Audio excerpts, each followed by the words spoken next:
Bonjour à tous. La nuit a été agitée à Nantes après le décès d'un jeune homme de 22 ans lors d'un contrôle de police qui a mal tourné. Des affrontements ont eu lieu dans plusieurs quartiers sensibles de la ville. Sébastien Thomas avec nos équipes sur place.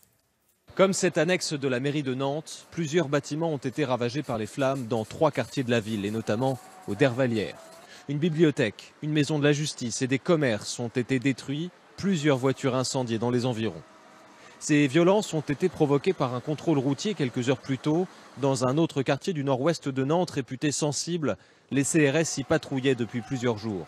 Sur ces images tournées par les habitants, on les voit qui contrôlent un automobiliste. Un homme qui, quelques minutes plus tard, aurait tenté de leur échapper en allant jusqu'à percuter ce mur, blessant légèrement un des policiers au passage. Un de ses collègues a alors ouvert le feu. C'est la notion de légitime défense d'autrui qu'il a mis en œuvre. Malheureusement, je pense qu'il avait dans l'idée d'arrêter le véhicule et malheureusement c'est le chauffeur qui a été atteint. Une version contestée sur place par certains témoins. La légitime défense, c'est que ta vie est en danger. Et je pense pas que sa vie était en danger. Il a réussi à lui tirer une balle dans la gorge. Selon la police, le conducteur en question était un délinquant. Un mandat d'arrêt contre lui avait été émis. La police des polices a été chargée d'éclaircir les circonstances de la mort du jeune homme.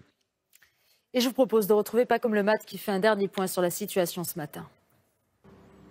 Oui, le calme est revenu, visiblement, en tout cas pour l'instant. Et avec les premières lueurs du jour, on se rend compte de l'étendue des désastres. Et les dégâts sont très importants. Il y a dans les rues des dizaines de carcasses de voitures volées, des dizaines de commerces qui ont été vandalisés. Des pompiers sont encore sur place pour éteindre les derniers feux sous la protection de la police.